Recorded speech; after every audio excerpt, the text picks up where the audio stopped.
ఫిలిప్పీలకు రాసిన పత్రిక 2వ అధ్యాయము 4వ వచనం చదువుకుందాం. మీలో ప్రతివాడును తన సొంత కార్యములను మాత్రమే గాక ఇతరుల కార్యములను కూడా చూడవలెను. క్రీస్తు యేసునకు కలిగిన ఈ మనస్సు మీరును కలిగి ఉండుడి. ఆయన దేవుని స్వరూపము కలిగిన వాడయ్యుండి దేవునితో సమానముగా ఉండుట విడిచిపెట్టకూడని భాగ్యమని ఎంచుకొనలేదు కానీ మనుషుల పోలికగా పుట్టి దాసుని స్వరూపమును ధరించుకుని తన్ను తానే రిక్తునిగా చేసుకునేను. మరియు ఆయన ఆకారమందు మనుషుడిగా కనబడి మరణము పొందునంతగా, అనగా శిలువ మరణము పొందునంతగా విధేయత చూపిన వాడై తన్ను తాను తగ్గించుకునేను. అందుచేతను పరలోకమందున్న వారిలో కానీ, భూమి మీద ఉన్న వారిలో కానీ, భూమి క్రింద ఉన్న వారిలో కానీ ప్రతివాని మోకాలును యేసు నామమున వంగునట్లును, ప్రతివాని నాలుకయు తండ్రి అయిన దేవుని మహిమార్థమై యేసుక్రీస్తు ప్రభువని ఒప్పుకున్నట్లును దేవుడు ఆయనను అధికంగా హెచ్చించి ప్రతి నామమునకు పై నామమును ఆయనకు అనుగ్రహించెను. దేవుడు తన పరిశుద్ధ వాక్యం దీవించును గాక. ప్రార్థించుకుందాం. మహాపరిశుద్ధులకు తండ్రి, మహాగణుడా, సర్వశక్తిమంతుడా, సర్వాంతరవ్యామి, సృష్టికర్తవైన మా తండ్రి, నిన్న నేడు నిరంతరం ఒకే రీతికున్నవాడా, మీకే స్తుతులు స్తోత్రాలు వందనాలు చెల్లిస్తున్నాం దేవా.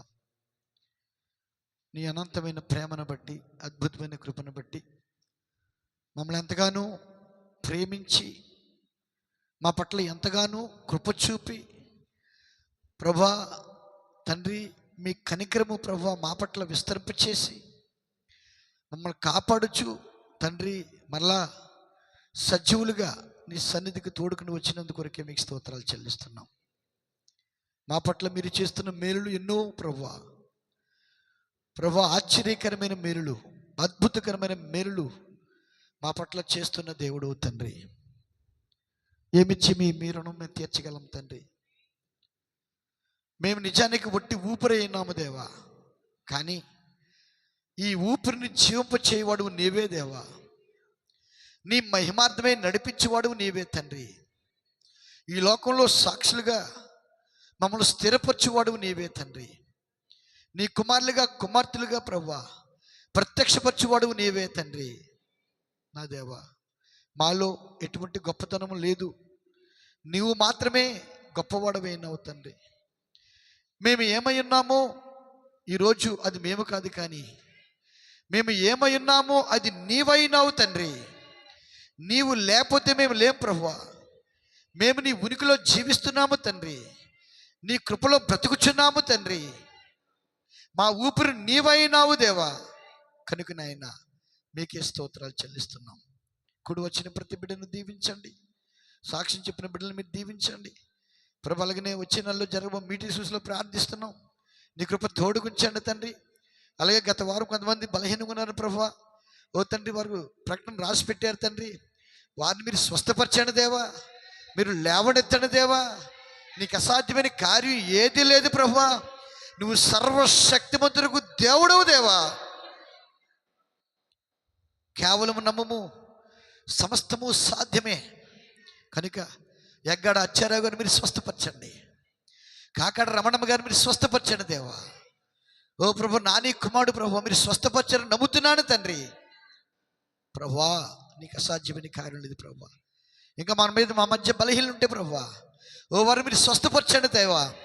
నీ వాక్య స్వరం ఓ ప్రభువా వారు విన్నప్పుడు, ఓ నీ వాక్యం పట్ల వారు విశ్వాసం ఉంచినప్పుడు వారు ఓ ప్రభు తక్షణమే స్వస్థత పొందుదురు కాక ప్రభువా.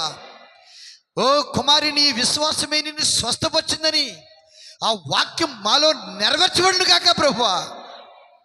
ఓ తండ్రి, మీకు స్తోత్రాలు ప్రభా. మీరే సహాయం ఇచ్చండి.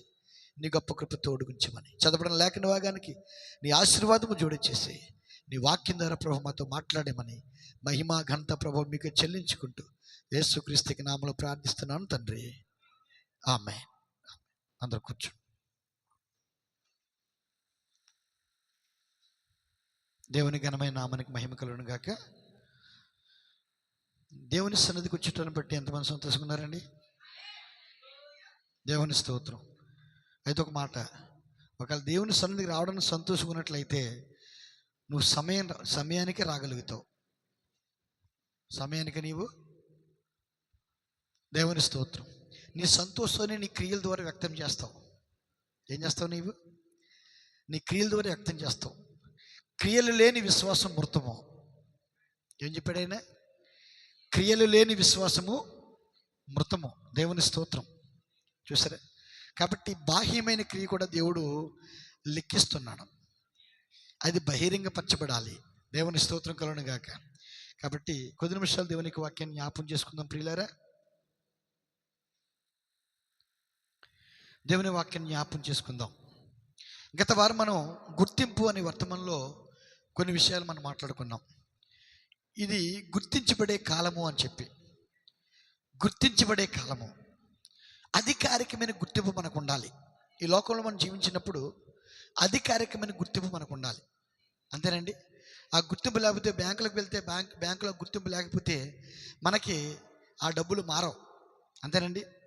కాబట్టి ప్రతి ఒక్క కుటుంబంలో నువ్వు ఉంటే ఒక గుర్తింపు నీకు ఉంది. ఆ కుటుంబానికి చెందిన వ్యక్తిగా ఒక గుర్తింపు నీకు ఉంది. ఒక గ్రామానికి చెందిన వ్యక్తిగా గుర్తింపు నీకు ఉంది. ఒక దేశానికి చెందిన వ్యక్తిగా గుర్తింపు నీకు ఉన్నది. దేవుని స్తోత్రం. మరి మనం మరొక దేశానికి చెందిన వారమై ఉన్నాం. బైబిల్ ఏం చెప్తుందంటే మన పౌరస్థితి పరలోకమందు ఉన్నది. మన పౌరస్థితి అంటే మనం ఎక్కడ పౌరులు? మనం పరలోక పౌరులమై ఉన్నాం. మనం పరలోక పౌరులుగా ఉన్నామంటే రుజువేంటి? పరలోకంలో మనం పౌరులుగా ఉండడానికి ఏం చేసాం? మనం ఏం చేసాం? అక్కడ జన్మించాం. పరలోకంలో మనం జన్మించాం. పరలోకంలో జన్మించిన వాడే పరలోక పౌరసత్వం కలిగి ఉంటాడు. ఈ భూమి మీద జన్మించినప్పుడు ఇక్కడ పౌరసత్వం కలిగి ఉన్నాం మనం. అంతేనా? మరి పరలోకంలో జన్మిస్తే పరలోకమిక పౌరసత్వం కలిగి ఉంటాం. ఎవరైతే పరలోకమిక పౌరసత్వం కలిగి ఉన్నాడో అతను పరలోకం చేత గుర్తించబడతాడు. పరలోకం అతను నివాసం చేస్తుంది. పరలోకం అతనిలో ఉంటుంది. దేవుని స్తోత్రం. నీకు తెలుసా, నువ్వు తిరిగి జన్మిస్తే పరలోకం నీలో ఉంది. మనం తిరిగి జన్మించిన వారు కాబట్టి పరలోకం మనలో ఉంది. ప్రవక్త ఏం చెప్పాడు? పరలోకం అంటే ఏదో కాదు, అది పరిశుద్ధాత్మ. అదే దేవునికి రాజ్యం. పరలోకం నీలో ఉంది. ఆ పరలోకాన్ని నువ్వు ప్రతిబింబించాలి. ఆ పరలోకానికి చెందిన వ్యక్తిగా నువ్వు గుర్తించబడాలి. దేవుని స్తోత్రం. మన పౌరస్థితి పరలోకంలో ఉంది కాబట్టి మన పౌరస్థితి పరలోకం ఉన్నట్లయితే మన ఆత్మీయ పురుషుడు, మన అంతరంగ పురుషుడు, మన దేవుని కుమారుడు ఎలా జీవిస్తాడు, ఎలా పోషించబడతాడంటే పరలోకం నుండి వచ్చిన రీసోర్స్ ద్వారా పోషించబడతాడు. పరలోకం నుండి వచ్చిన వనరులు ఏవైతే ఉన్నాయో వాటి ద్వారానే మనం పోషించబడాలి. దేవుని స్తోత్రం కలుగును గాక. అంతేనండి. కాబట్టి ఈ శరీరం పోషించబడడానికి, ఈ శరీరం ఎదగడానికి, ఆరోగ్యం పొందుకోవడానికి, చూసారా, ఈ శరీరము ఆరోగ్యంగా మరి జీవించడానికి ఈ భూసంబంధ ఆహారం తింటున్నాం మనం. భూమి నుండి మొలిచిన ఆహారం ఏదైతే ఉన్నదో అది తిన్నప్పుడు ఆ మాంసం, ఆ చేపలు, లేకపోతే ఆ యొక్క మొక్కలు, చూసారా, కూరగాయలు, వీటన్ని తిన్నప్పుడు మనం ఆరోగ్యంగా ఉండగలుగుతున్నాం. అదేవిధంగా నీ లోపల మరొక మనిషి ఉన్నాడు, అతను దేవుని పోలికలు ఉన్నాడు. నువ్వు మరో మనిషిని కలిగి ఉన్నావు. నువ్వు రెండింతల మనిషి అయి ఉన్నావు. మనం చెప్పుకున్నాం కదా, ఆదికాండం 1వ అధ్యాయంలో ఒక నరుడు, ఆదికాండం 2వ అధ్యాయంలో మరొక నరుడు. నిజానికి వారు ఇద్దరు కాదు, కానీ ఒకే నరుడు రెండంతలుగా ఉన్నారు. దేవుని స్తోత్రం. నరుల్లో నరుడు ఉన్నాడు, అంటే మనిషిలో మనిషి ఉన్నాడు. లోపల మనిషి ఎవరు? దేవుని స్వరూపము. పై మనిషి ఎవరు? జంతు స్వరూపము. లోపల మనిషి ఎవరు? దేవుని స్వరూపము, దేవుని పోలికలు చేసుకున్నాడు ఆయన. మరి పై మనిషి ఎవరు? పై మనిషి ఎవరు? జంతు స్వరూపం అని చెప్పాడు ప్రవక్త. ఏంటండి అది? ఈ పై మనిషి జంతు స్వరూపము, లోపల మనిషి జంతువు కాదు, కానీ జంతువు యొక్క స్వరూపం. జంతువు కాదు. చూసారా, ప్రవక్త మాటలు చెప్పాడు, జంతువు అని చెప్పాడు ఆయన. మన జంతువులు అని చెప్పాడు ఆయన. మన పాలుచి జంతువులు. మరి ఆ జంతువుకి మనకు వ్యత్యాసం అంటే, మనలో ఆత్మ ఉంది, వాటిలో ఆత్మ లేదు. వాటిలో ఆత్మ లేదు, మనలో ఆత్మ ఉంది. అంతే. మనం మాట్లాడగలుగుతున్నాం, ఆలోచించగలుగుతున్నాం, చూడగలుగుతున్నాం, వినగలుగుతున్నాం, గ్రహించగలుగుతున్నాం. ఇదంతా ఇవన్నీ గ్రహింపు వాటికి ఉంటుంది. అవి చూడగలవు, అవి వినగలవు, అన్నీ చేయగలవు. కానీ మాట్లాడలేవు అవి. ఎందుకంటే వాటిలో ప్రాణం లేదు, వాటిలో ఆత్మ లేదు. వాటిలో ఏం లేదండి, ఆత్మ లేదు. దేవుని స్తోత్రం. కాబట్టి మనకి ఈ ఈ ఈ జంతు స్వరూపానికి దేవుడు ఆత్మ ఇచ్చాడు. అందుకే మనం మానవులు అయ్యాము. అది లోపల ఎవరు పెట్టాడంటే దేవుని స్వరూపాన్ని పెట్టాడు. దేవుని స్తోత్రం. కాబట్టి మనం రెండంతల మనిషి అయినాము. మనం ఏమైనాము? రెండంతల మనిషి అయినాము. ఈ జంతు స్వరూపం భూమిని తీశాడు దేవుడు. ఈ లోపల స్వరూపము పరలోకం తీశాడు దేవుడు. తన పోలికలో చేసుకున్నాడు దేవుడు. దేవుని పోలికలో చేసుకున్నాడు. ఆయన ఏ రూపంలో ఉన్నాడో ఆ రూపంలో ఆయనలో నుండి ఆయన వేరు చేసుకున్నాడు. దేవుని స్తోత్రం కలుగును గాక. కాబట్టి ఇప్పుడు ఆదాం పోషించబడ్డానికి మరి భూమి మీద ఉన్న కూరగాయలు అవసరం అతనికి. ఈ లోపల ఉన్నటువంటి ఆదాము మనిషి పోషించబడ్డానికి దేవుని వాక్యం అవసరం. అంటే అర్థం ఏంటంటే, నీకు ఈ భూ సంబంధం ఆహారం కావాలి, నీకు జంతు మాంసం కావాలి, నీకు కూరగాయలు కావాలి, అంతేనా? నీకు పప్పులు ఉప్పులు కావాలి. అదేవిధంగా అదే సమయంలో నీవు దేవుని కుమారుడు అయితే, నువ్వు దేవుని కుమారుడు కనుక ఆ దేవుని కుమారుడు కూడా పోషించబడ్డానికి, పరలోకంలో పోషించబడ్డానికి అతనికి దేవుని వాక్యము కూడా కావాలి. అందుకే ప్రియులారా, ఇక్కడ గమనించవలసింది ఏంటంటే, దేవుని సమయాన్ని మనం సొంతంగా వాడుకోకూడదు, మన సొంత సమయాన్ని దేవునికి వాడకూడదు. దేవుని స్తోత్రం కలుగును గాక. దేవుని సమయాన్ని మనం సొంతంగా వాడుకోకూడదు. ఎందుకంటే ఇది నీ ఆత్మ పోషించబడే సమయం. ఇది నీ ఆత్మకు ఆహారము పెట్టే సమయం. ఇది దేవుడు వచ్చి నీతో మాట్లాడే సమయం. ఇది దేవుడిని సంధించే సమయము. దేవుడు దిగివచ్చి నీతో తన పిల్లలతో సహవాసం చేసే సమయం ఇది. మరి ఈ సమయాన్ని నువ్వు దొంగిలినట్లయితే నువ్వు ఎలా దీవించబడతావు? ఈ సమయాన్ని నువ్వు దొంగిలినట్లయితే నువ్వు ఎలాగా ఆశీర్వాదం పొందుకుంటావు? కాబట్టి దేవుడు నీతో మాట్లాడడానికి వచ్చినప్పుడు, దేవుడు నీతో సహవాసం చేయడానికి వచ్చినప్పుడు, చూసారా, నువ్వు ఆ సమయాన్ని గుర్తించి నువ్వు పూర్తిగా దేవుని కొరకే ఆ సమయాన్ని ఖర్చు పెట్టాలి. దేవుని స్తోత్రం. వింటున్నారా? పక్కన ఎవరైనా నిద్రపోయాడు అనుకోండి, నచ్చిలా కొట్టండి ఓ దెబ్బ. నేను చెప్తాను కదండి. ఎవరైనా కుడిపట్టారు అనుకోండి, చూడండి, మీరు వాక్యం మీ పక్కన పరిశీలన చేయండి. ఎవరైనా కుడిపట్టు పట్టారు అనుకోండి, నచ్చిలా ఓ దెబ్బ కొట్టండి. ఇలా లేపోయి అనుకోండి, అది ఎలా ఉంటుందంటే అమ్మ జోల పడినట్టు ఉంటుంది అనమాట అండి. అన్నాం అనుకోండి, ఆహా నా నిద్రకి ఇంకా బాగా పట్టిలాగా చేస్తున్నాడు అని చెప్పేసి జోలు పడినట్టు పడుతుందని చెప్పేసి అనుకుంటాడు. అర్థమైందా? అప్పుడు ఇంకా కూర్చేస్తుంది నిద్ర. అప్పుడు చివరికి గట్టిగా ఏమన్నాను అనుకో, నేను నిద్రపోతలేదు, వాకింగ్ జాగ్రత్తగా పరిశీలన చేస్తానంటాడు అతను. కాదు, అలా పరిశీలన చేయలేము మనం. దేవుని స్తోత్రం. అందుకు సహోదరుడా అని గట్టిగా కొట్టండి. ఆ దెబ్బ నచ్చుతుంది కదా, నిద్రలో ఉంటాడు, టక్కన లెగుతాడు. దేవుని స్తోత్రం. నేను నిద్రపోతానని చెప్పట్లేదు, కానీ ఒకవేళ నిద్ర వస్తే, ఎవరైనా అజాగ్రత్తగా ఉంటే, ఎవరైనా అజాగ్రత్తగా వాక్యం వినకుండా ఉంటే, అప్రమత్తంగా లేకుండా ఉంటే, అప్రమత్తంగా కరెంటు దగ్గర అప్రమత్తంగా ఉంటామండి. కరెంటు దగ్గర నిర్లక్ష్యంగా ఉంటామండి. ఉంటామా? అప్రమత్తంగా ఉంటామా? ఉంటే ఏమవుతుంది? నిద్రలో అలాగా స్విచ్ వేసాడు అనుకోండి, ఒక షాక్ కొడుతున్నది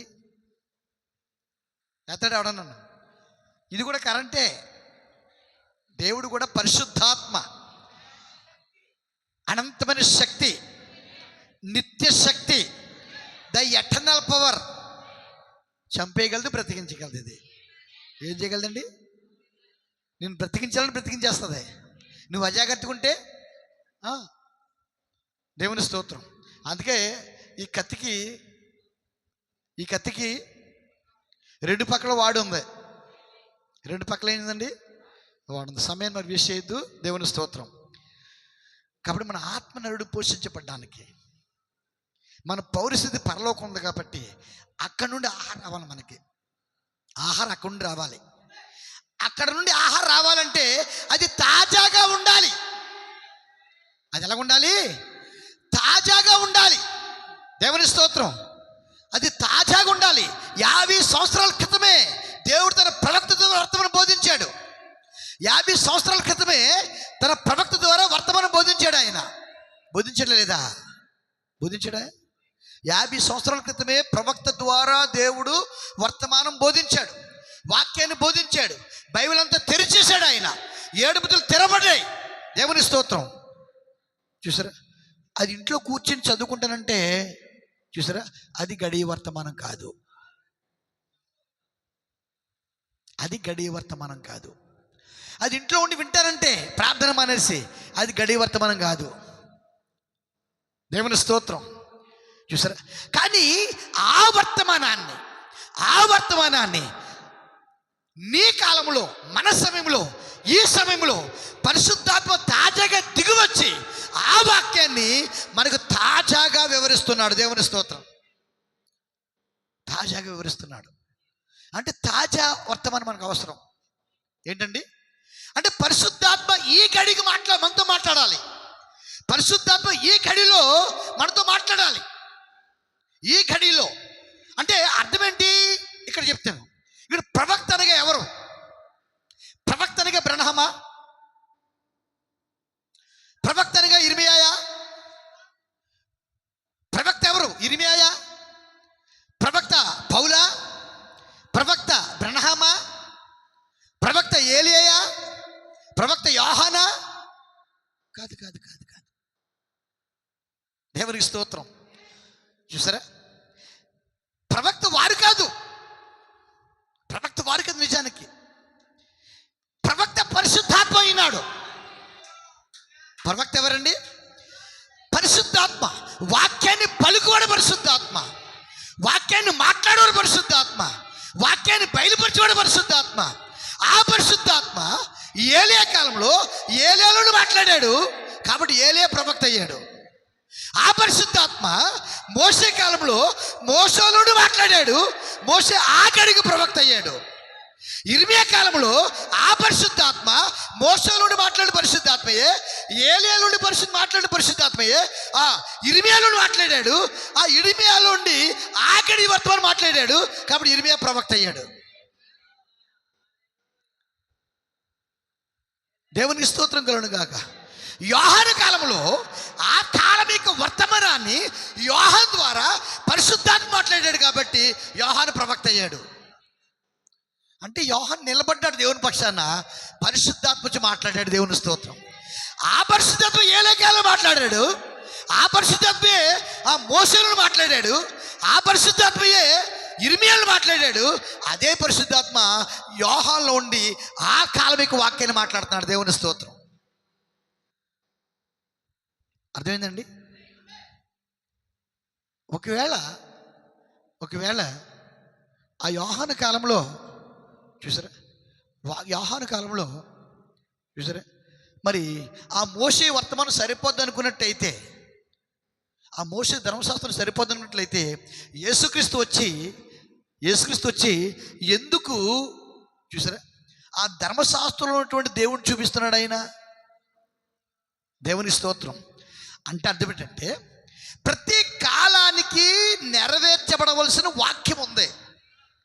ప్రతి కాలంలో ఆ తరానికి నెరవేర్చబడిన వాక్యం ఉంది. అది ప్రవక్త ద్వారా ముందుగా పలికిన వాక్యం. అది ఆ వాక్యాన్ని ఏ ఆత్మ అయితే ప్రవక్త ద్వారా పలికాడో అదే పరిశుద్ధాత్మ మరి ఆ తర్వాత తరంలో, అదే పరిశుద్ధాత్మ ఆ తర్వాత తరంలో మరి ఆ వాక్యం నెరవేర్చడానికి దేవుని స్తోత్రం, దేవుడు ఒక వ్యక్తిని ఎన్నుకుని ఆ వ్యక్తి ద్వారా ఆ వాక్యం నెరవేరుస్తాడు. దేవుని స్తోత్రం. కాబట్టి ఈరోజు అందుకనే బ్రహ్మం చాలామంది ఏమన్నారు, బ్రహ్మం గారు వెళ్ళిపోయారు కదా అంటున్నారు. బ్రహ్మం గారు వెళ్ళిపోయినా ప్రవక్తంగా మనతోనే ఉన్నాడు. మరి ప్రవక్త ఎవరు? పరిశుద్ధాత్మ. పరిశుద్ధాత్మ ప్రవక్త. కాబట్టి బ్రహ్మ గారు వెళ్ళిపోయారు. ఆ బ్రహ్మ గారి రంగం మీద ఉన్నంత కాలము పరిశుద్ధాత్మ ఆయనలో ఉండి మాట్లాడాడు, ముద్రలు తెరిచాడు, వాక్యాన్ని బోధించాడు. గత కాలం ముందు విడబడిన ప్రతి మర్మాన్ని కూడా ఆయన బోధించాడు. ఆ పరిశుద్ధాత్మయే బ్రహ్మ గారు వెళ్ళిపోయిన తర్వాత వధువులో ఉన్నాడు ఆయన. దేవుని స్తోత్రం. 5 రకాల పరిచర్లు ఉన్నాడు ఆయన. 5 రకాల పరిచర్లో ఉండి ప్రవక్త ద్వారా ఏ వాక్యాన్ని బోధించాడో, ఈ కాలం కొరకు ఏ వాక్యాన్ని బోధించాడో ఆ వాక్యాన్ని ఈ కాలంలో ఆయన నెరవేర్చడానికి ప్రవక్తగా తన సేవకులకు వచ్చి ఆయన మాట్లాడుతున్నాడు. దేవుని స్తోత్రం. అంటే అక్కడ బ్రహ్మగారిలో మాట్లాడింది పరిశుద్ధాత్మయే, ఆ ప్రవక్తే. అదే ప్రవక్త తన కాపర్లో ఉండి, తన సేవకుల్లో ఉండి, దేవుని స్తోత్రం, ఆ వాక్యాన్ని నెరవేరుస్తున్నాడు. దేవుని స్తోత్రం. అర్థమవుతుందండి? కాబట్టి ప్రియులారా, ఈ విషయాన్ని గుర్తించాలి మనం. అందుకే ప్రతి కాలంలో ఉన్న క్రీస్తు, ప్రతి కాలంలో ఉన్న పరిశుద్ధాత్మ, ప్రతి కాలంలో ఉన్న పరిశుద్ధాత్మ, ప్రతి కాలంలో ఉన్న ప్రవక్త, ప్రతి కాలంలో ఉన్న క్రీస్తే, ప్రతి కాలంలో ఉన్న పరిశుద్ధాత్మ, ప్రతి కాలంలో ఉన్న పరిశుద్ధాత్మయే ప్రతి కాలంలో ఉన్న ప్రవక్త అయినాడు. వాక్యాన్ని ప్రవచించేది పరిశుద్ధాత్మయే, వాక్యాన్ని బోధించేది పరిశుద్ధాత్మయే, వాక్యాన్ని పలికేది పరిశుద్ధాత్మయే, వాక్యాన్ని నెరవేర్చేది కూడా పరిశుద్ధాత్మయే. కానీ ఆ బోధించడానికి, అది నెరవేర్చడానికి దేవునికి మనిషి కావాలి. ఎవరు కావాలి? ఇప్పుడు ఎవరు కావాలి? ఇప్పుడు ఎవరు కావాలి? ఇప్పుడు ఎవరు కావాలి? నీవు కావాలి, నేను కావాలి, నీవు కావాలి, నీవు కావాలి, మనందరం కావాలి. అందుకే వధువు అనగా క్రీస్తు అనగా 5 రకాల పరిచర్య అన్నాడు ఆయన. ఏం చెప్పాడు? 5 రకముల పరిచర్య. ఇప్పుడు 5 రకాల పరిచర్యలో ఉండి చూసారా, ప్రవక్త మాట్లాడుతున్నాడు. ఇప్పుడు ఎవర ప్రవక్త? బ్రహ్మ కాదండి, పరిశుద్ధాత్మ. ఇప్పుడు మనకు ప్రవక్త ఎవరండి? పరిశుద్ధాత్మ. ఇప్పుడు మనకు ప్రవక్త ఎవరండి? పరిశుద్ధాత్మ. ఇప్పుడు మనకు ప్రవక్త పరిశుద్ధాత్మ. ఇది గుర్తుపెట్టుకోండి. నేను చెప్పాను, ఒక మనిషి 2 అంతలుగా ఉన్నాడు, అంతేనండి. పై మనిషి, లోపల మనిషి. పైన ప్రవక్త బ్రహ్మము, లోపల అసలైన ప్రవక్త యేసుక్రీస్తు. అర్థమైందండి? ఆ బ్రహ్మ దేవునికి అవసరం వచ్చాడు. ఆ బ్రహ్మ దేవునికి ఎందుకు? ఆ కాలంలో తన వాక్యాన్ని బయలుపరచడానికి, ఈ కాలంలో తన వాక్యాన్ని పలకడానికి ఆయన పెదవులు అవసరం, ఆయన శరీరం అవసరం. దేవుని స్తోత్రం. కాబట్టి ఆ పరిశుద్ధాత్మ లేక దేవుడు ఆ వ్యక్తిలో ఉండి, ఆ ప్రవక్తలో ఉండి, లేక ఆ బ్రహ్మలో ఉండి ఆయన వాక్యాన్ని బోధించాడు ఆయన. మరి ఆయన వెళ్ళిపోయాడు కదా, మనిషి వెళ్ళిపోతాడు, దేవుడు వెళ్ళిపోడు. దేవుడు ఇంకా ఎక్కడే ఉన్నాడు, ఇంకా సజీవుడుగా ఉన్నాడు ఆయన, ఇంకా నీతో మాట్లాడుతాడు ఆయన, ఇంకా నిన్ను మార్చుతున్నాడు ఆయన, నిన్ను రూపాంతరపరుస్తున్నాడు ఆయన, నీ జీవితాన్ని మారుస్తున్నాడు ఆయన, నీతో మాట్లాడతాడు ఆయన. కాబట్టి ఈ కాలమిక పరిశుద్ధాత్మను చూడవలసిన వాడవైనావు, ఈ కాలమిక క్రీస్తును పొందుకోవాల్సిన వాడవైనావు, ఈ కాలమిక పరిశుద్ధాత్మిక బోధను, ఈ గడియ బోధను నువ్వు విని దానికి లోబడి దాని ప్రకారంగా జీవించవలసిన వాడవైనావు. ప్రవక్తనే నమ్మితే ప్రవక్త చనిపోయినప్పుడు వారు కూడా ఆగిపోతారు. మనం ప్రవక్తనే కదండి, ప్రవక్తలో ఉన్న దేవుడిని చూస్తున్నాం. మనం ఎవరిని చూస్తున్నాం? మనం ప్రవక్తలో ఉన్న దేవుడిని చూస్తున్నాం. ప్రవక్త మాట చెప్పారు, దేవునికి మహిమ కలుగును గాక.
జాగ్రత్తగా గమనించండి.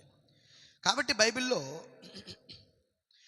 నేడు మనం బైబిల్లో చూసి అది నేనే అని అనకపోవడం నాకు ఆశ్చర్యంగా ఉందన్నాడు ప్రవక్త.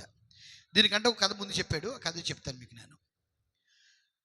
దేవుని వాక్యములోకి చూడబోతుండగా ఇతరులను మనకు మాదిరిగా ఇచ్చినందున మనలను మనము గుర్తుంచుకుందాం. దేవుడు మనల్ని ఏం చేయడు, ఇతరులను మాదిరిగా ఇచ్చాడు. మనకి మోషేని మాదిరిగా ఇచ్చాడు, యెషయాని మాదిరిగా ఇచ్చాడు, అబ్రహాముని మాదిరిగా ఇచ్చాడు. వీళ్ళందరినీ దేవుడు మనకు మాదిరిగా ఇచ్చాడు. వీళ్ళందరి జీవితాలు మనం చూసినప్పుడు, వీళ్ళందరి జీవితాలు పరిశీలన చేసినప్పుడు వీళ్ళందరి జీవితాలు మనం చదివినప్పుడు దాకా చూసినప్పుడు చూసారా, ఇప్పుడు మనలను మనము గుర్తింపు చేసుకోవాలి. అర్థందా? ఇప్పుడు గమనించండి, దేవుడు ఎన్నడూ కూడా తన మనిషిని తీసుకుంటాడే కానీ అతని ఆత్మను కాదు అన్నాడు ఆయన. అర్థమవుతుందండి? దేవుడు ఎప్పుడు కూడా ఆయన మనిషిని తీసుకెళ్ళిపోతాడు ఆయన దగ్గరికి, కానీ ఆత్మను తీసుకువెళ్ళాడు ఆయన. ఉదాహరణకి బ్రహ్మం గారు ఉన్నారు, ఏలీ ఉన్నాడు. ఆయన ఏలీ ఆత్మ కలిగిన వ్యక్తి అయినాడు. ఏలీ ఆత్మ కలిగినటువంటి వ్యక్తి. ఆయన పేరు బ్రహ్మము, కానీ ఆత్మ ఏలీ ఆత్మ అయినది. ఆత్మ ఏంటండి? ఏలీ ఆత్మ. దేవుని స్తోత్రం. అంటే ఏలీ యొక్క ఆత్మ ఆయనలోకి వచ్చి చూసారా, పరిచర్య చేసింది. ఏలీ ఆత్మతలోకి వచ్చి పరిచర్య చేసింది, లేక పరిశుద్ధాత్మ వచ్చి పరిచర్య చేసింది. ఇప్పుడు ఆయన సమయం అయిపోయింది. ఆయన ఏదైతే బోధించాలో అది బోధించేశాడు. ఆయన పని భూమి మీదకు పూర్తి అయిపోయింది. ఎప్పుడైతే పూర్తి అయిపోయిందో దేవుడు మనిషిని తీసుకెళ్ళిపోయాడు. ఆయన రాజ్యానికి అక్కడ ఏం తీసుకెళ్ళిపోయాడు? మనిషిని తీసుకెళ్ళిపోయాడు. ఆయన పని పూర్తి అయిపోయింది కాబట్టి దేవుడు ఆయన రాజ్యాన్ని తీసుకెళ్ళిపోయాడు, కానీ ఆత్మ మాత్రం ఇక్కడే ఉంది. దేవుని స్తోత్రం. అర్థమైందండి? అతని ఆత్మను కాదు, సాతాను తన మనసుని తీసుకుంటాడే కానీ అతని ఆత్మను కాదు. దేవుడు తన మనసుని తీసుకుంటాడు కానీ ఆత్మ తీసుకోడు. ఎక్కడ ఉంటుంది? సాతాను కూడా ఏం చేస్తాడు? సాతాను పని చేయడానికి సాతాను మనిషి ఉన్నాడు కదా, చూసారా, వాడు ఆత్మ ఉంచాడు అంతే. కాబట్టి వాడు వెళ్ళిపోవచ్చు ఒకవేళ ఆడు పని అయిపోయినప్పుడు కదా, కానీ వాడి ఆత్మ ఎక్కడ ఉంటుంది అంటే దేవుని ఆత్మ ఎక్కడ ఉంటుంది, అపవాది ఆత్మ కూడా ఇక్కడ ఉంటుంది. దాని తాలూకు మనుషులు వెళ్ళిపోతారు. దేవుని ఆత్మ కలిగినటువంటి దేవుని కుమారుడు పరలోకి వెళ్ళిపోతాడు. అర్థమైందండి? పరదేశకి వెళ్ళిపోతాడు. అలాగే సాతాను ఆత్మ కలిగినటువంటి ఆ వ్యక్తి 5వ వారంలోకి వెళ్ళిపోతాడు. అవిశ్వాసులుండు స్థలంలోకి వెళ్ళిపోతాడు. ఇతను విశ్వాసులుండు స్థలంలోకి వెళ్ళిపోతాడు, అతను అవిశ్వాసులుండు స్థలంలోకి వెళ్ళిపోతాడు. విశ్వాసులుండు స్థలం ఏంటి? 5వ వార 6వ వార. అవిశ్వాసులుండు స్థలం ఏంటి? 5వ వార. ఈ 7వ వారంలో ఎవరున్నారు? దేవుడు ఉన్నాడు. అంటే దేవుని క్రింద, ఆ బలిపీఠం క్రింద, ఆ దేవుని క్రింద 6వ వారం ఉంది. 7వ వారం కింద 6వ వారం ఉంది. ఈ 6వ వారం ఎవరంటే ఎవరైతే విశ్వాసుల నుండి మరణిస్తారో, చనిపోతారో, నిద్రిస్తారో ఆ దేవుని పిల్లలు అక్కడికి వెళ్ళిపోతారు విశ్వాసులు. చూసారా? అదేవిధంగా ఎవరైతే అవిశ్వాసుల నుండి చచ్చిపోతారో వారు 5వ వారంలోకి వెళ్తారు. అది పాతాళం, అగాధం. అది ఏంటంటే అది అగాధం. అది కాబట్టి 5వ వారం పైన లేదండి. ఇప్పుడు అది 5వ వారం పైన లేదండి. చూసారా? మొదటి ఎర్ర 2, 3, 4, 5, 6, 7 అరండి. ఈ 5వ వారం పైన లేదు. ఇది అది ఎక్కడుందంటే కింద ఉందండి.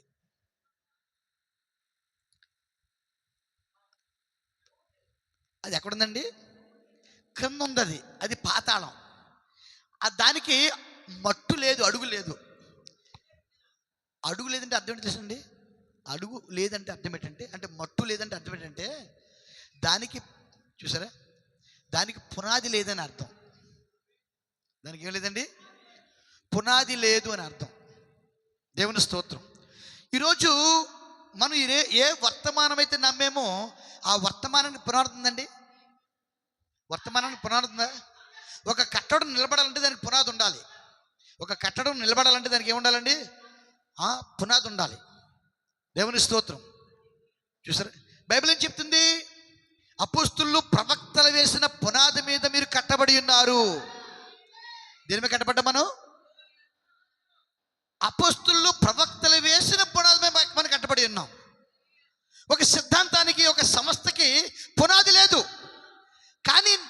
నిజమైన దేవునికి వాక్యానికి పునాది ఉంది. అర్థమైందండి? వర్తమానానికి పునాది ఉంది, దేవుని కుమారుడికి పునాది ఉంది, పరలోకానికి వెళ్ళే వ్యక్తికి పునాది ఉంది. కానీ పాతాళానికి వెళ్ళే వ్యక్తికి పునాది లేదు, ఆధారం లేదు అతనికి. ఏ ఆధారం అతనికి లేదు, ఏ వాక్య ఆధారం లేదు అతనికి. తండ్రి కుమార పరిశుద్ధాత్మ బాప్తీసం అది తప్పు, అది వాక్యాధారం లేదు, అది సాతాను తీసుకొచ్చిన బాప్తీసం. కానీ నువ్వు నిజమైన బాప్తీసం యేసుక్రీస్తులో బాప్తీసం తీసుకున్నావు, అది వాక్యమికి ఆధారం ఉంది. దానికి నువ్వు తీసుకున్న బాప్తీసానికి ఆధారం ఉంది, నువ్వు తీసుకున్న సంస్కారానికి ఆధారం ఉంది, నువ్వు చేసే సహవాసానికి ఆధారం ఉంది. దేవుని స్తోత్రం. నువ్వు సహవాసం చేసే 5 రకాల పరిచర్యకి ఆధారం ఉంది, ఒక కాపరి పరిచర్యకి ఆధారం ఉంది, ఒక సంఘ పరిచర్యకి ఆధారం ఉంది. దేవుని స్తోత్రం కలను గాక. ఒక సంఘ పెద్ద పరిచర్యకి ఆధారం ఉంది, వాక్య ఆధారం ఉంది. నీకు ఈరోజు వాక్య ఆధారమైన ఎన్నో సిద్ధాంతాలు వస్తున్నాయి. అది దానికి అడుగు లేదు, మట్టు లేదు, అది అగాధంలో దిగిపోద్దండి. అది ఎక్కడికి వెళ్ళిపోద్దండి? అది అగాధంలో దిగిపోద్ది. అది మానవ ఆలోచన ద్వారా ప్రారంభించబడింది, అది మానవ తలంపుల ద్వారా ప్రారంభించబడింది.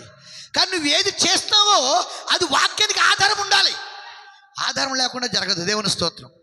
కాబట్టి దేవుని మనిషి పని అయిపోతే వెళ్ళిపోతాడు, సాతాను మనిషి పని అయిపోతే వెళ్ళిపోతారు, కానీ ఆత్మలు మాత్రం ఇక్కడ ఉంటాయి.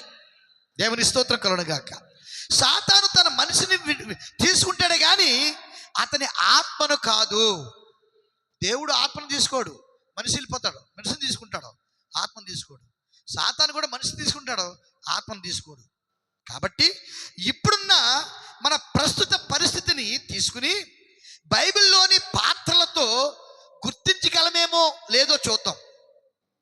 ఇప్పుడు బైబిల్ ఈ విధంగా చెప్పుచున్నది, గతంలో జరిగినవన్నీ మనకు దృష్టాంతములుగా ఉన్నవి, వారే మనకు మాదిరి.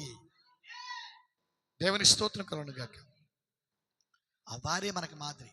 ఎందుకంటే చూసారా, బ్రహ్మం ఇక్కడే ఉన్నాడు, బ్రహ్మం ఆత్మ ఇక్కడ ఉందండి. 7 వర్తమానికుల యొక్క ఆత్మలు ఇక్కడ ఉన్నాయి, 7 వర్తమానికుల యొక్క ఆత్మలు ఇక్కడ ఉన్నాయి. ఉన్నాయంటారా? దేవుని స్తోత్రం. మీకు తెలుసా, ఆ దూతలే మేఘముగా కమ్మి యేసుక్రీస్తుగా రూపుదిద్దుకుని మన మధ్యకి ప్రత్యక్షమయ్యాయి. దేవుని స్తోత్రం కలుగును గాక. అంటే మన వర్తమానికుడు మన మధ్య ఉన్నాడు. 7 వర్తమానికులు మేఘముగా కూడి, 7 వర్తమానికులు మేఘమ కూడి వారే మనకు తలరాయి అవుతున్నారు. దేవుని స్తోత్రం. మన తలరాయి, మన శిరస్సు క్రీస్తు అనే శిరస్సు, క్రీస్తు అనే మన భర్త, క్రీస్తు అనే మన యజమానుడు, క్రీస్తు అనే మన పోషకుడు, క్రీస్తు అనే మనటువంటి శిరస్సు ఎవరంటే 7 వర్తమానికుల సముదాయమే. 7 వర్తమానికుల సముదాయమే 7 దూతలు. ఆ 7 దూతలకి సముదాయమే క్రీస్తు అయి ఉన్నాడు. ఆ క్రీస్తు నీలో శిరస్సు అయి ఉండాలి, ఆ క్రీస్తు నిన్ను హత్తుకోవాలి, ఆ క్రీస్తుకే నీవు నేను శరీరమైనాం. దేవుని స్తోత్రం కలుగును గాక. అంటే వారు తెచ్చిన వాక్యమే నీకు తల అయినది. ఆ 7 వర్తమానికులు తెచ్చిన వాక్యమే.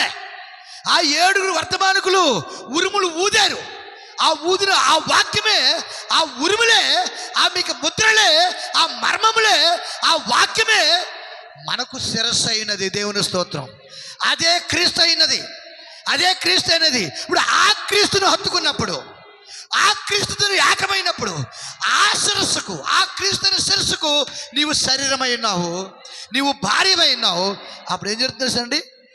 ఆ శిరస్సు ద్వారా ఈ శరీరం అతుకున్నది కాబట్టి ఆ నరముల ద్వారా ఆ సమస్తమైన జ్ఞానము, ఆ సమస్తమైన శక్తి, సమస్తమైన అభిషేకము, సమస్తమైన రక్త ప్రసరణ, ఈ సమస్తము కూడా, ఈ శరీరం అంతా కూడా, ప్రతి నరము, ప్రతి కీలు, ప్రతి అవయవము అది యాక్టివేట్ చేయబడుతుంది. దేవుని స్తోత్రం. అంటే ఆ శిరస్సుకు అనుసంధానం చేయబడుతుంది. ఎప్పుడైతే అనుసంధానం చేయబడిందో ఆ శిరస్సులో ఉన్న ఆ అభిషేకము, ఆ శిరస్సులో ఉన్న ఆ యొక్క వాక్యము చూసారా, అదంతా కూడా ఆ శరీరం అంతా పొందుకుంటారు. దేవుని స్తోత్రం. అప్పుడు శిరస్సు శరీరము ఏకమై ఉంటారు, వారు ఒక్కటగా ఉంటారు. ఇప్పుడు వధువు అదే విధంగా ఉన్న. దేవుని స్తోత్రం. అందుకే నేను ఎవరు మోసం చేయలేరు. ఎన్ని బోధలు వచ్చి నేను మోసం చేయలేవు. ఎంతమంది దుర్బోధకులు వచ్చి నేను మోసం చేయలేరు. దేవుని స్తోత్రం. నీ గమ్యం ఏంటో, నీ స్థానం ఏంటో నువ్వు ఎరిగి ఉండగలుగుతావు. దేవుని స్తోత్రం.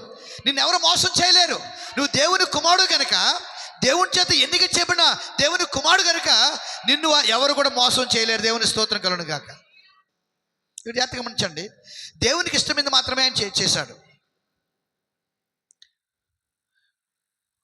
ఇప్పుడు సహోదరి లేక సహోదరుడా, మీరు మీ స్థానాన్ని కనుగొనండి. ఏం చెప్తున్నాడు ఆయన? మీరు మీ స్థానాన్ని గుర్తుపట్టాలి. మీరు మీ స్థానాన్ని కనుగొవాలి. దేవుని స్తోత్రం. క్రీస్తు యొక్క శరీరంలో మీ స్థానాన్ని మీరు కనిపెట్టాలి, గుర్తించాలి. దేవుని స్తోత్రం. ఈరోజు దేవుని కుమారుడు ఏదో ప్రార్థనకు వచ్చి వెళ్ళిపోవడం కాదండి.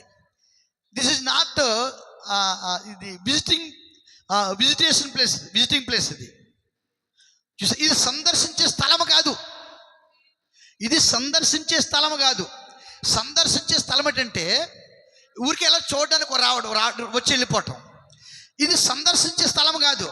ఇది సజీవమైన క్రీస్తు యొక్క శరీరం. ఇది ఏంటంటే సజీవుడగు క్రీస్తు యొక్క శరీరము అంటే యేసుక్రీస్తు శరీరమే. ఇది యేసుక్రీస్తు భార్య అనగా యేసుక్రీస్తు యొక్క శరీరము. కాబట్టి యేసుక్రీస్తు యొక్క శరీరాన్ని ఎవరు సందర్శించలేరు. యేసుక్రీస్తు శరీరాన్ని ఎవరు కూడా సందర్శించలేరు. ఇక్కడ ప్రవక్త చెప్పారంటే నోవహు వాడకట్టినప్పుడు, నోవహు ఏం చేశాడండి? వాడకట్టాడు కదా. నోవహు వాడకట్టినప్పుడు ఎంతోమంది ఆ వాడ కట్టడానికి పని చేశారు, జీతం తీసుకున్నారు, కూలి పని తీసుకున్నారు. ఆ వాడంతా ఎక్కడ ఏం కట్టబడిందో లెక్కల ప్రకారం అన్ని కట్టారు. ఆ వాడ యొక్క ప్రతి భాగం వారికి తెలుసు. వాడ యొక్క ప్రతి భాగం వారికి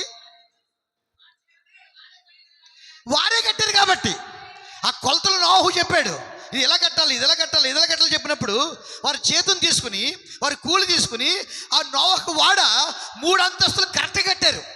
ఒక్క అంగుళం కూడా తేడా లేకుండా కదండి. ఎంత గొప్ప కట్టారండి నోవహుకి వాడ. ఈ నోవహు వాడ ఏం చెప్పంటారండి? అదే క్రీస్తు యొక్క శరీరము. క్రీస్తు యొక్క శరీరం రోజు కట్టబడుతుంది. చాలా మంది కట్టారు, జీతాలు తీసుకున్నారు, దీవించబడ్డారు, అన్ని చేశారు. కానీ ఆ వాడలో దేవుని స్తోత్రం కొంతమందికే దేవుడు స్థానాన్ని ఏర్పాటు చేశాడు. అర్థమైందండి? ఆ వాడలో ఆ ఉగ్రతను తప్పించుకోవడానికి కొంతమందికే దేవుడు సీటు రిజర్వ్ చేశాడు. ఆయన దాన్ని కట్టుబడంలో లేరు. దాన్ని చేతులు తీసుకుని చూసారా, దాన్ని సుందరంగా మరి నిర్మాణం చేసిన వాళ్ళు, కష్టపడి పనిచేసే వాళ్ళు అందులో లేరు. కానీ దేవుడు జగత్తు పునాది వేయబడకమనిపే ఆ వాడలో ఎవరు ఉండాలో, ఆ వాడలో ఎవరు ప్రయాణం చేయాలో, ఆ తీర్పుని ఎవరు తప్పించుకోవాలో, ఆ వాడలో ఎవరు సురక్షితంగా జీవించాలో దేవుని స్తోత్రం దేవుడు ముందుగా నిర్ణయించుకున్నాడు. దేవుని స్తోత్రం. ఈరోజు కూడా క్రీస్తులో ఉండేవాడు ఎవరంటే సందర్శకులు కాదండి. దేవుని స్తోత్రం.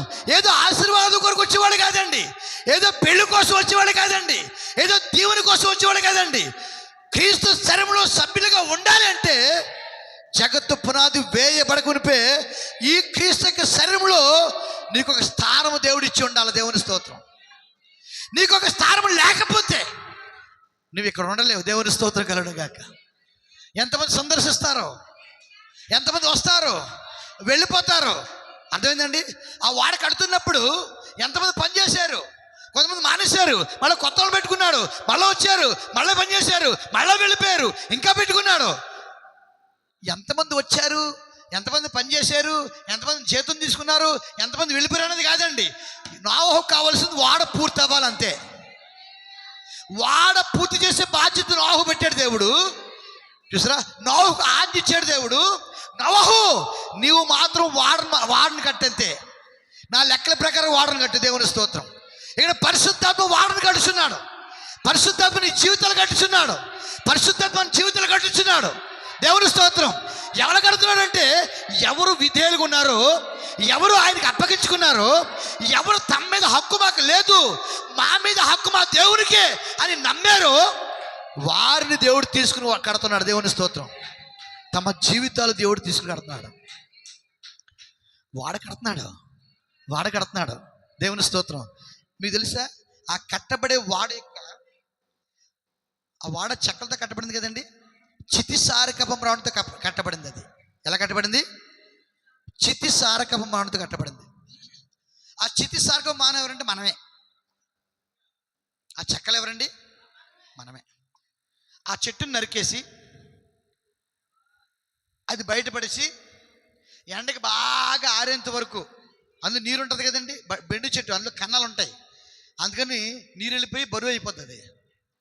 ఆ ఎండకు బాగా ఆరేంత వరకు ఆ ఒడ్డును పడేసి బాగా ఆరిపోయిన తర్వాత అప్పుడు ఆ ఆరిపోయినటువంటి ఆ చెట్టులో, ఆ కన్నాల్లో ఒక చెట్టు, రోజన్ చెట్టు అనేటువంటి చెట్టు తొక్క తీసి దాన్ని బాగా మరగబెట్టి ఆ తారు, ఆ కీలు, ఆ జిగురు దానికి పూసినప్పుడు, ఆ పూసిన తర్వాత మరలా ఆరబెట్టి, అంటే మరి ఆ జిగురు గట్టిపడిపోవాలి కదా, ఆరబెట్టినప్పుడు అప్పుడు ఈ చెక్క చాలా స్ట్రాంగ్ అయిపోయింది.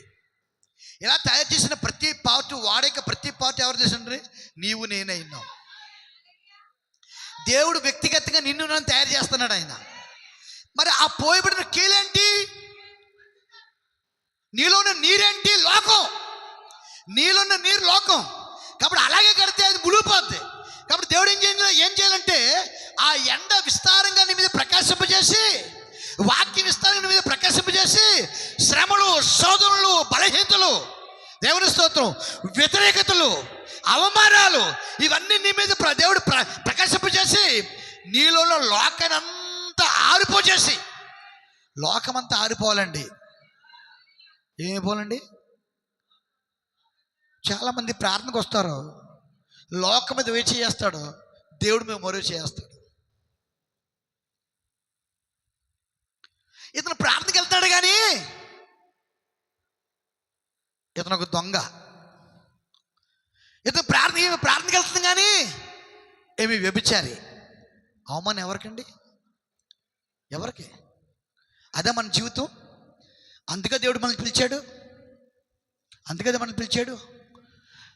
ఇతను మోసగాడు, అందుకే దేవుడు పిలిచాడు మనల్ని.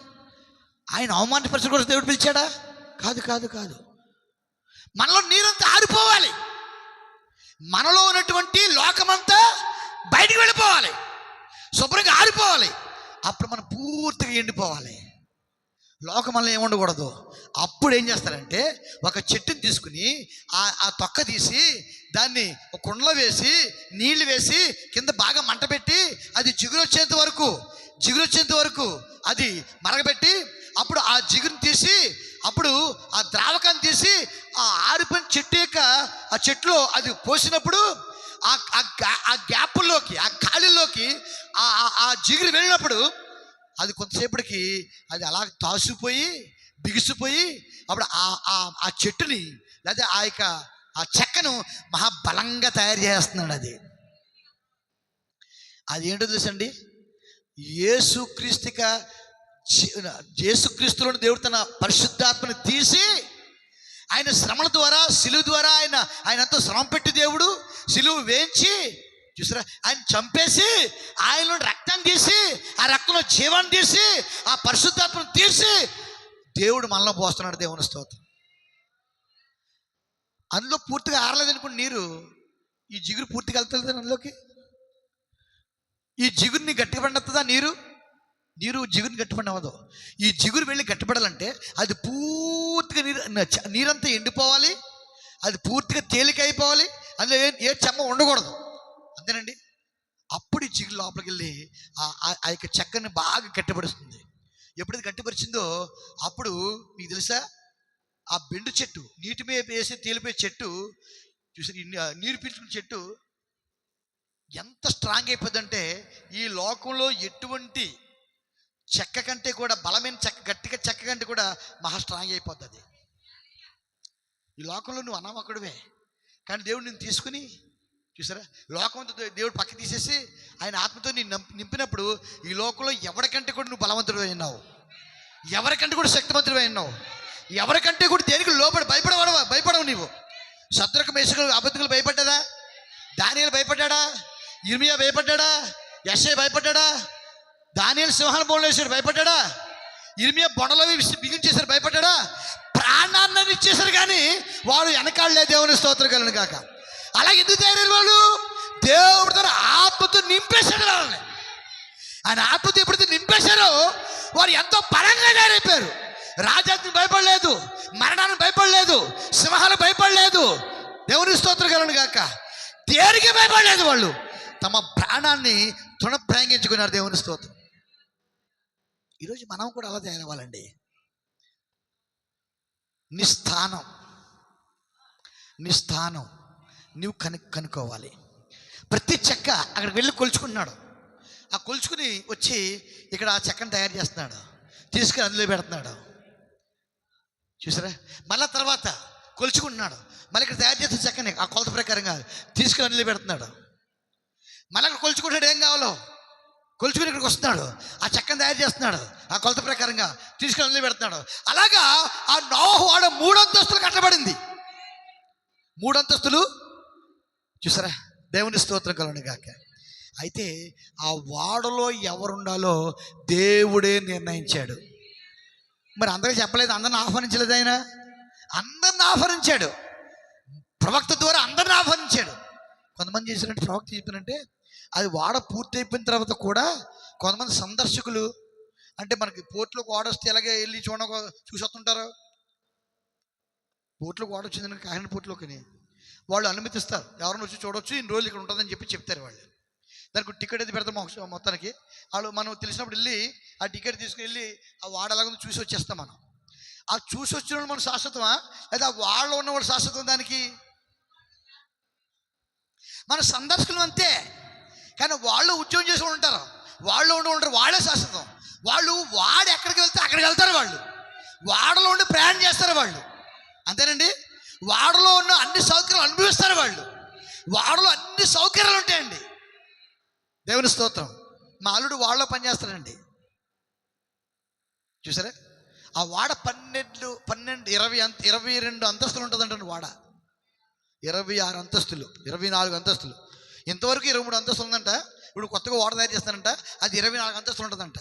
అది సముద్రంలో 4 అంతస్తులు లోపల ఉంటుందంట. అది 4 అంతస్తులు లోపల ఉంటుందంటే అందులో లేనిది ఏది ఉండదంటే సమస్త ప్రపంచంలో ఉంటుందంటండి.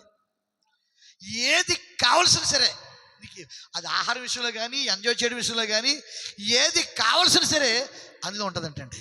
దేవుని స్తోత్రం. ఏ రకమైన ఫుడ్ అయినా సరే, అన్ని దేశాలకి ఫుడ్ అందులో ఉంటుందంటండి. దేవుని స్తోత్రం. చూసారు? అది ఎవరు చూస్తారు? ఎవరు అనిపిస్తారు దాన్ని? దేవునికి స్తోత్రం కలుగును గాక. కాబట్టి దేవుడు ఏం చేశాడంటే ఆ వాడలో ఉండడానికి కొన్ని జంతువులు దేవుడు నిర్ణయించుకున్నాడు. ఆయన కొన్ని పక్షులు దేవుడు నిర్ణయించుకున్నాడు, కొన్ని పురుగులు దేవుడు నిర్ణయించుకున్నాడు. అర్థమైందండి? కొన్ని జతలుగా దేవుడు నిర్ణయించుకున్నాడు. అందరికీ బోధించాడు, కానీ ఏమేం లేదు. కానీ ఎవరు వింటారో దేవుడు ముందుగానే ఎరుగున్నాడు. దేవుని స్తోత్రం. ఒక మాట చెప్పి ముగిస్తాను నేను, ఇంకా చాలా విషయంలో. కానీ ప్రవక్త మొదటి మాట తెలియజేస్తున్నాడు. మొదటి ముద్ర 59వ పారాగ్రాఫ్లో, ఇప్పుడు గొర్రెపిల్ల ఇక్కడ మధ్యవర్తిత్వ పని చేయుచుండగా జగత్తుకు పునాది వేయబడక మునిపే అచ్చట పేర్లు ఉన్నవని ఆయనకు తెలియను. జగత్తు పునాది వేయబడక మునిపే పేర్లు ఎక్కడున్నాయండి? ఎక్కడున్నాయి? పరలోకంలో ఉన్నాయి. జగత్తు పునాది వేయబడక మన పేర్లు ఎక్కడున్నాయండి? పరలోకంలో ఉన్నాయి. దేవుని స్తోత్రం. అది ఎవరు తెలుసు? దేవుడు తెలుసు. మరియు వారి పేర్లు, పరలోకంలో ఎవరి పేర్లు అయితే ఉన్నాయో వారి పేర్లు భూమిపై బయలుపడినంత వరకు, వారి పరలోకంలో వ్రాయబడిన పేర్లు ఈ భూమి మీద బయలుపడేంత వరకు ఆయన మధ్యవర్తిగా అచ్చట ఉండవలేను. పరలోకంలో వ్రాయబడిన వారికి పేర్లు ఈ భూమి మీద బయలుపడాలి, ఈ భూమి మీద తెలియపరచబడాలి. ఈ భూమి మీద తెలియపరచబడేంత వరకు కూడా యేసుక్రీస్తు ఆ సింహాసనం మీద ఉండి మన కొరకు మధ్యవర్తిత్వం వహిస్తాడండి. అర్థమవుతుందండి? పరిపూర్ణంగా అది ముందు నిర్ణయమే. సంఘం గ్రహించున్నారా? మీరు గ్రహించారా అని ప్రవక్త మాట్లాడుతూ సంఘం ఆమె చెప్పింది, పరిపూర్ణంగా ఇది ముందు నిర్ణయమే. అంటే నీ పేర్లు పరలోకంలో రాయబడ్డ ముందు నిర్ణయమే. ఆ పేరు అంటే నీ పేరు పరలోకంలో రాయబడిన పేరు ఈ భూమి మీద పరచబడడం కూడా దేవునికి నిర్ణయమే. ఇప్పుడు పడేంత వరకు కూడా నీ కొరకు దేవుడు మధ్యవర్తిగా ఉన్నాడు. దేవుని స్తోత్రం. నీ కొరకు విజ్ఞాపన చేస్తున్నాడు. నువ్వు రహస్య విశ్వాసం ఉండలేవు. నువ్వు అర్థమైందా? నీవు ఇంట్లో కూర్చుని ప్రార్థన చేసుకోలేవు. నువ్వు ఒకవేళ నీ పేరు పరలోకంలో ఉంటే ఈ భూమి మీద దేవుని కుమారుడుగా ప్రత్యక్షపరచబడాలి. దేవుని కుమారుడుగా ఈ సృష్టిని చూడాలి. దేవుని స్తోత్రం కలుగును గాక. కాబట్టి ఇది పూర్తిగా ముందు నిర్ణయమే. చూసారా? మంచిది. ఆయన అక్కడ ఉండవలేను. ఎందుకనగా దేవుడు నిత్య జీవముకై ఎవరినైతే నిర్ణయించానో, దేవుడు నిత్య జీవం కొరకు ఎవరినైతే నిర్ణయించాడో వారి కొరకు ఆయన మరణించుటకు వచ్చెను. నిత్య జీవం కొరకు నిర్ణయించబడిన వారి కోసమే మరణించాడు ఆయన. అంటే ఆయన మరణం వ్యర్థం కాదండి. అవిశ్వాసం కోసం మరణించలేదు. వాక్యాన్ని విని మన లోకంలో కలిసిపోయే వాడి కోసం మరణించట్లేదు. ఆయన మరణించలేదు. అర్థమైందా? అవిశ్వాసం కోసం మరణించలేదు. వేషధారి కోసం మరణించలేదు. నీ జీవితకాలం అంతయు నీవు నమ్మకంగా ఉండు కొరకై, నిజమైన విశ్వాసంగా జీవించడం కొరకై, దేవుని కుమారుడిగా ప్రత్యక్ష పరచబడు కొరకై నీకు నిత్య జీవం ఇచ్చాడు. అందుకే ఆయన నీ కోసం మరణించాడు. దేవుని స్తోత్రం. దేవునికి మహిమ కలుగును గాక. చూసారా? చూసారా? చూసారా? ఆయన తన యొక్క ముందు జ్ఞానము ద్వారా వారిని చూచెను. దేవుడి యొక్క ముందు జ్ఞానం ద్వారా ఎవరిని చూశాడు? ఎన్నుకున్న వాడిని చూశాడు. దేవుడు ఆయన ఎవరినైతే ఎన్నుకున్నాడో వారిని చూశాడు. వారు నిత్యం పొందుకుంటారని చూశాడు ఆయన. దేవుని స్తోత్రం. అందుకే వారి కోసం మరణించాడు ఆయన. వేషధారుల కోసం, అవిశ్వాసుల కోసం, వ్యభిచారుల కోసం, దొంగల కోసం ఆయన మరణించలేదు. సిద్ధాంతాల్లో, ఆచారాల్లో కూరుకుపోయిన వారి కోసం మరణించలేదు ఆయన. దేవుని స్తోత్రం. అర్థమైందండి? ముందు నువ్వు రక్షించబడ్డాలో చూసుకో. నువ్వు యథార్థంగా దేవుని పట్ల ఉన్న వాళ్ళని చూసుకో. నువ్వు దేవునికి నమ్మకస్తులుగా ఉన్న వాళ్ళని చూసుకో. అప్పుడు మరొకరిని రక్షించగా నువ్వు. పిల్లరా, నేను ఎవరినైనా రక్షించాలనుకున్నట్లయితే అది నా నోటి మాట కాదు, నా జీవితం యొక్క ప్రభావం. ఏంటండి అది? యేసుక్రీస్తు ఆయన బోధించేవాడు. దేవుని స్తోత్రం. ఆయన బోధ, ఆయన కార్యాలు ఎంత దూరం వెళ్ళిపోయాయంటే, ఆయన ఒక గ్రామానికి వచ్చినప్పుడు ఒక 12 సంవత్సరాలు బట్టి ఒక స్త్రీ రక్తస్వరతో బాధపడుతుంది. దేవుని స్తోత్రం. చూసారా? ఇప్పుడు ఆ వెనక పక్క వచ్చి ఆయన వస్త్రశిఖ ముట్టింది. ఇప్పుడు ఆయనలో ప్రభావం ఆమెలోకి వచ్చింది. దేవుని స్తోత్రం. అంటే ఆమెను స్వస్థపరిచింది ఆయన బోధ కాదు. ఆమెను స్వస్థపరిచింది, ఆమెను రక్షించింది ఆయన బోధ కాదు. ఆయనలో ఆ బోధ యొక్క ప్రభావం, అంటే ఆ బోధ యొక్క జీవితము, వాక్యం యొక్క జీవితం నీలో ఉంటే, ఆ వాక్యానికి యథార్థమైన జీవితం నీలో ఉంటే, ఆ వాక్యానికి నమ్మకమైన జీవితం నీలో ఉంటే, ఆ జీవితం ఒక ప్రభావాన్ని కలిగి ఉన్నది. దేవుని స్తోత్రం. ఆ జీవితం ఒక శక్తిని కలిగి ఉన్నది. ఆ జీవితం శక్తి కలిగింది కాబట్టి ఆ ఎనకపురక ఆ స్త్రీ వచ్చి ఆ వస్త్రపు ముట్టగానే ఒక్క మాట కూడా వెళ్ళదు ఆయన నుండి. కానీ ఆ వస్త్రంలో కూడా ఆయన శక్తి ఉంది. దేవుని స్తోత్రం. ఏంటి ఆ శక్తి? అది వస్త్రమేక శక్తి కాదు. అది ఏ శక్తి అంటే ఆయన జీవితంలో ఉన్న ప్రభావం. అది దేవునికి మహిమ కలుగును గాక. అంటే ఆయన జీవితము అంత ప్రభావాన్ని, అంత శక్తిని, అంత అభిషేకాన్ని కలిగి ఉన్నది. అందుకే ఆయన ద్వారా ఇతరులు రక్షించబడ్డారు, ఆయన ద్వారా స్వస్థపరచబడ్డారు, ఆయన ద్వారా విమోచించబడ్డారు, ఆయన ద్వారా రోగాలు పోయాయి, ఆయన ద్వారా మరి ఆ దయ్యాలు వెళ్ళిపోయాయి. మరి ఈరోజు మన జీవితం ఆ ప్రభావం ఉందా? మనకి ఉండాలా లేదా? ఉండాలా? దేవుని స్తోత్రం. అందుకే దానికోసం ప్రార్థన చేసుకోమన్న ప్రవక్త. వాక్యం నీలో శరీరం దాల్చాలి. వాక్యం నీలో శక్తిగా మారాలి. వాక్యం మనలో ఏం చేయబడాలండి? దేవుని స్తోత్రం కలుగును గాక. చూసారా? కాబట్టి దేవుడు తెలుసు ఎవరు రక్షించబడతారో ముందు జ్ఞానం ద్వారా దేవుడు చూశాడు. ఆయన తన స్వచిత్తం వలన కాదు. ఇప్పుడు ఇక్కడ 2 ఉన్నాయండి, దేవునికి చిత్తము, దేవునికి జ్ఞానము. 2 పాయింట్లు ఉన్నాయి ఇక్కడ. ఒకటి దేవుని యొక్క జ్ఞానము, 2 దేవుని చిత్తం ఏం చెప్తుంది, దేవునికి జ్ఞానం ఏం తెలియజేస్తుంది అని మనం చూద్దాం. దేవుని స్తోత్రం. ఇప్పుడు దేవుని చిత్తం ఏంటంటే, దేవుని ఉద్దేశం ఏంటంటే, చిత్తం అంటే ఉద్దేశం. దేవునికి ఉద్దేశం ఏంటంటే ఎవ్వరు కూడా నశించకూడదు. ఏ మానవుడు, ఏ వ్యక్తి, ఏ మనిషి, అతను ఏ విధంగా పుట్టినా, ఏ విధంగా జీవించినా, ఏ రకంగా ఉన్నా సరే మనిషి అనేది ఎవరు కూడా నశించకూడదు అని దేవునికి చిత్తమైనది. దేవునికి ఆలోచన, దేవుని చిత్తం ఏంటంటే, దేవునికి ప్రణాళిక ఏంటంటే ఏ మనిషి కూడా నశించిపోకూడదు. అంటే ఏ ఒక్కడు కూడా నరకానికి వెళ్ళకూడదు, ఏ ఒక్కడు కూడా అగ్నిగుండంలోకి వెళ్ళకూడదు, ఏ ఒక్కడు తీర్పులోకి వెళ్ళకూడదు. అది దేవునికి ఉద్దేశము, దేవుని చిత్తము. బాగుంది కదండి? బాగుందా? ఇప్పుడు దేవుని జ్ఞానం ఏంటో చూద్దాం. దేవునికి ముందు జ్ఞానం ఏంటో చూద్దాం. దేవుడు ఆశిస్తున్నాడు ఎవరు నశించిపోకూడదు. ఎవరు నశించిపోకూడదు అనుకున్నాడు కాబట్టి అందరి కోసం ప్రాణం పెట్టాడు ఆయన. అంటే అందరి కోసం ఎంత ప్రేమ కలిగి ఉన్నాడు ఆయన? ఎంత ప్రేమ కలిగి ఉన్నాడు? అంత ధారాళంగా ఆయన తన రక్తాన్ని కార్చాడంటే ఎవరు కూడా నశించిపోకూడదు అనే ఉద్దేశం కలిగి ఉన్నాడు కాబట్టి.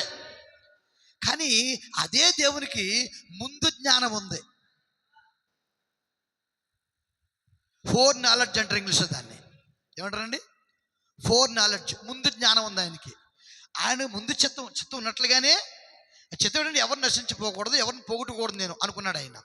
అదే దేవునికి ముందు జ్ఞానం కూడా ఉంది. ఏంటి ఆ జ్ఞానము? చూసారా? కానీ ఆ జ్ఞానం ఏంటంటే ఆయన తన యొక్క ముందు జ్ఞానం వలన ఎవరు నశిస్తారో, ఎవరు నశించరో ఆయన ముందుగానే ఎరిగి ఉండెను.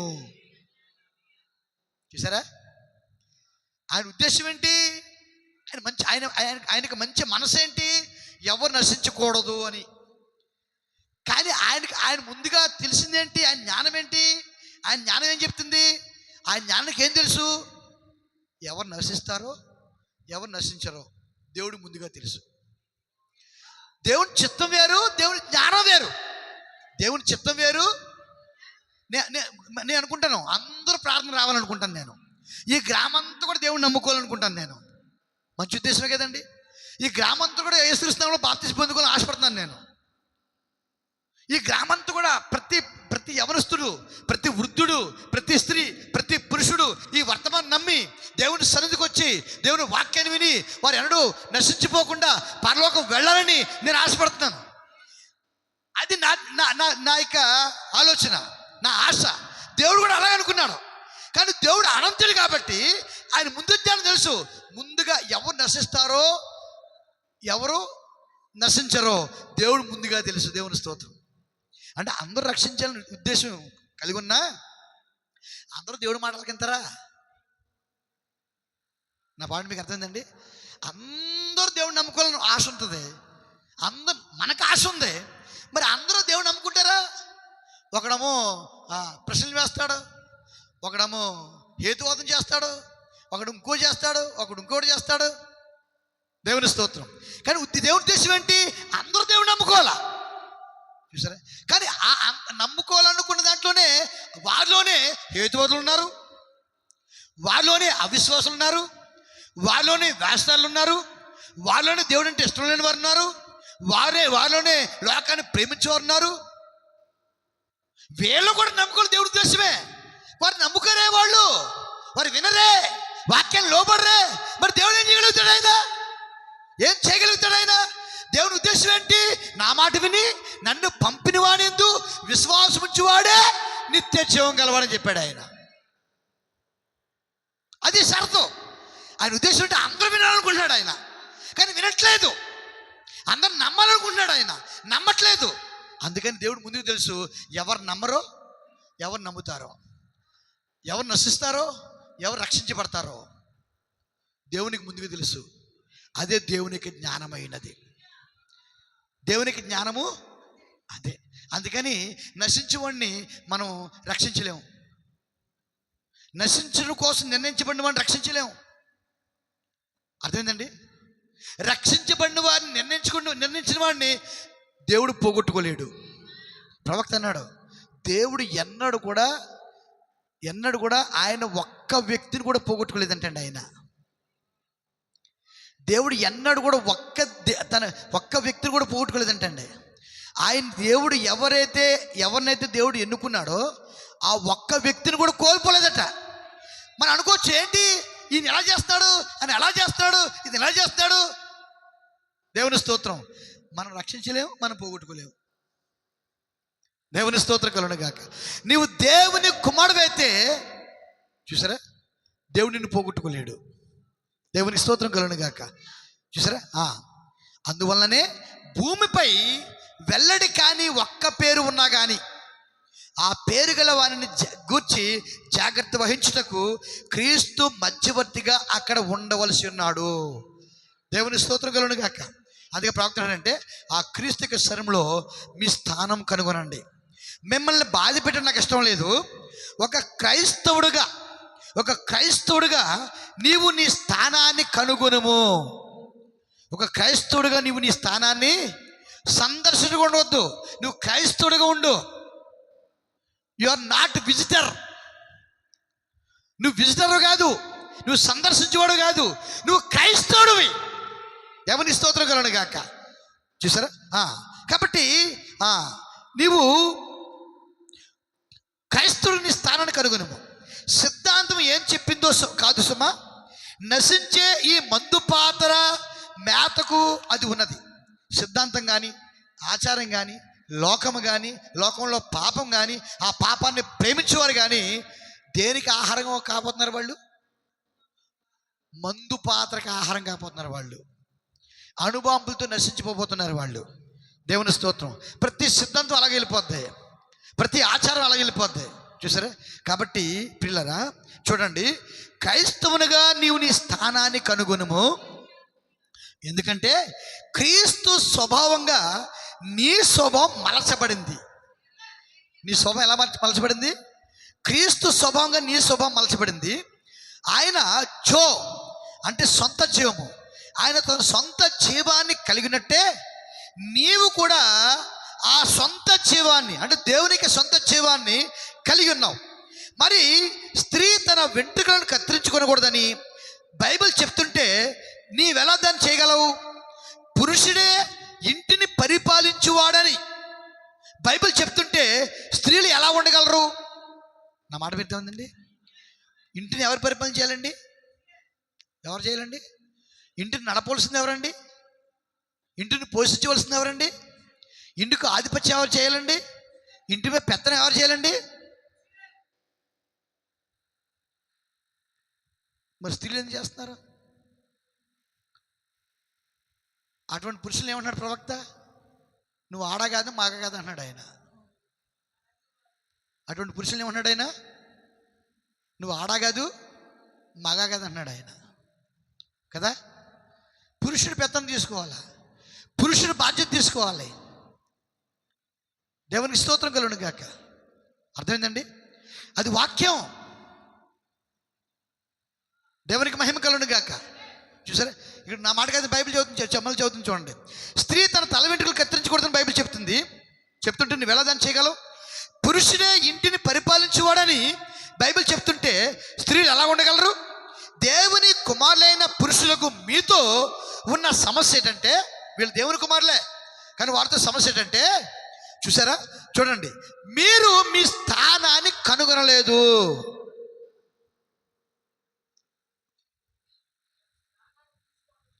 వారి స్థానం తీసుకోవాలి. వాళ్ళు కుటుంబం, నీవే యజమానుడి, ఆ స్థానం తీసుకో. సంఘానికి కాపరి యజమానుడు అయినాడు, ఆ స్థానం తీసుకో. ఎవడో చెప్పింది కాదండి, ఎవడో చెప్పింది చెప్పడం కాదండి, ఎవడో చెప్పింది చేయడం కాదండి. ప్రతి వ్యక్తి ఆ కాపరి పరిశుద్ధాత్మక ఆధీనంలో ఉన్నప్పుడు చూసారు, ఆ కాపరి మాటకు లోబడాలి. దేవుని స్తోత్రం. మీకు అప్పగిస్తే నన్ను ఎందుకు పెడతారు దేవుడు? ఎక్కడ మీరు పెత్తనం చేస్తే నేను ఎందుకు ఎక్కడ? స్త్రీ పెత్తనం చేస్తే పురుషుడు ఎందుకు ఎక్కడ? దేవుడు ఏం చెప్పాడు? స్థానం తీసుకో. ఏం చెప్పాడు దేవుడు? స్థానం తీసుకో. నేను స్థానం తీసుకున్నాను. దేవుని స్తోత్రం కలుగును గాక. స్థానం తీసుకోవాలి. పురుషుడు కాపరి స్థానం తీసుకోవాలి, సువార్తికుడు స్థానం తీసుకోవాలి, సంఘంలో ప్రతి సభ్యుడు తన స్థానం తీసుకోవాలి. దేవునికి మహిమ కలుగును గాక. ఆ స్థానం తీసుకోవాల్సి వచ్చినప్పుడు నువ్వు పారిపోతే నువ్వు పిరికొడివి. మనం పారిపోవడం కోసం కదండి, నిలబడడం కోసం పిలువబడ్డా. మనం నిలబడాలి. నువ్వు నీ స్థానం తీసుకున్నప్పుడు ఎంతమంది నిన్ను వ్యతిరేకించినా నీకు భయం లేదు. నువ్వు దేవుని స్థానం ఉన్నావు కాబట్టి దేవుడు నీతోనే ఉంటాడు, నిన్నే బలపరుస్తాడు. ఆయన నీతో ఉంటాడు. ఆయన నువ్వు దేవుని స్థానం వచ్చిన నీకు ఇచ్చిన స్థానం తీసుకున్నప్పుడు, ఒక పురుషుడైనా ఒక కాపరైనా అంతే. దేవుని స్తోత్రం కలుగును గాక. ప్రవక్త చెప్పాడు, ఆ కాపరి కంటే ఇంకా ఎక్కువ తెలిసి ఉండొచ్చు ఒకవేళ, ఆ కాపరి కంటే ఇంకా ప్రార్థన చేసే వాళ్ళకు ఉండొచ్చు ఒకవేళ, ఆ కాపరి కంటే ఇంకా జ్ఞానం ఉండొచ్చు. కానీ నువ్వెన్నడూ నువ్వు కాపరి కంటే ఎక్కువ కాదన్నాడు ఆయన. నువ్వు ఎగరొద్దు. నీ కాపరి కంటే నువ్వు ఎన్నడూ ఎక్కువ కాదు. మరి నీకు నీ కాపరికుని వ్యత్యాసం ఏంటి? నీకు నీ కాపరికుని వ్యత్యాసము ఎంత తెలుసో ఎంతో తెలియదో అనేది కాదు. నీకు నీ కాపరికున్న వ్యత్యాసం అంటే దేవుని యొక్క ఆజ్ఞ, దేవుడిచ్చిన స్థానం. నీ కాపరితో దేవుడు ఉంటాడు, నీ కాపరితో దేవుడు నీతో మాట్లాడతాడు. దేవుడు నీతో మాట్లాడాలనుకున్నట్లయితే నీ కాపరి ద్వారా మాట్లాడతాడు. ఆయన దేవుడిని నడిపించాలనుకున్నట్లయితే నీ కాపరి ద్వారా నిన్ను నడిపిస్తాడు. నీకు ఎంత జ్ఞానం సరే, నీ యొక్క ఆలోచన, నీ యొక్క తెలివితేటలో దేవునికి అక్కర్లేదు. దేవునికి స్తోత్రం కలుగును గాక. అప్పుడే దేవుడు సార్వభౌముడై ఉన్నాడు. దేవుడు ఏమైనాడు? సార్వభౌముడు. అంటే దేవుడు చూసారా, ఆ స్థానాన్ని ఇచ్చినప్పుడు, ఆ స్థానం ఆయన కరెక్ట్గా అతను ఆ స్థానంలో ఆ వ్యక్తి నిలబడినప్పుడు, అప్పుడు దేవుడు పూర్తిగా తను బయలుపరుచుకుంటాడు. దానికి లోబడి దాన్ని గుర్తించిన విశ్వాసి నిత్య జీవాన్ని పొందుకుంటాడు. దేవుని స్తోత్రం. నిత్య జీవాన్ని పొందుకుంటాడు. ఓ మాట చెప్తానండి, నీకు చాలా జ్ఞానం ఉంది, కానీ చూసారా, నీ జ్ఞానము దేవుని జ్ఞానం కంటే గొప్పదా? కాదు కదా. దేవుని స్తోత్రం. దేవునికి ముందు నిర్ణయము, దేవునికి జ్ఞానము ఇక్కడ వ్యక్తిని కాపరిగా పెట్టింది దేవుడు. ఇప్పుడు ఈ దేవుని జ్ఞానం గొప్పదా, నీ జ్ఞానం గొప్పదా? నీకు తెలిసింది గొప్పదా, దేవుడు తెలిసింది గొప్పదా? దేవునికి స్తోత్రం కలుగును గాక. ప్రతి పురుషుడు కూడా తన కుటుంబాన్ని ఆ విధంగా నడిపించాలి. లేకపోతే దేవుడు అడుగుతాడండి. ఏమడుగుతాడు? దేవుడు తప్పకుండా అడుగుతాడు. నీ కుటుంబానికి ఈ పురుషుడే, నీ భర్తే యజమానుడు అయినాడు. నువ్వేం చేసినా నీ భర్తను అడిగి చేయాలి. ఏం చేసినా నీ భర్తతో సమ్మతించి చేయాలి. దేవుని స్తోత్రం. చూసా, కానీ ఈరోజు దేవుని కుమారులు ఏం చేస్తారంటే ఆ స్థానం నుండి పారిపోతున్నారంటండి. ఏం చెప్తున్నారు చూడండి, దేవుని కుమారులైన పురుషులకు మీతో ఉన్న సమస్య ఏంటంటే, మీరు చూసారా, మీరు చూడండి, మీరు మీ స్థానాన్ని కనుగొనలేదు.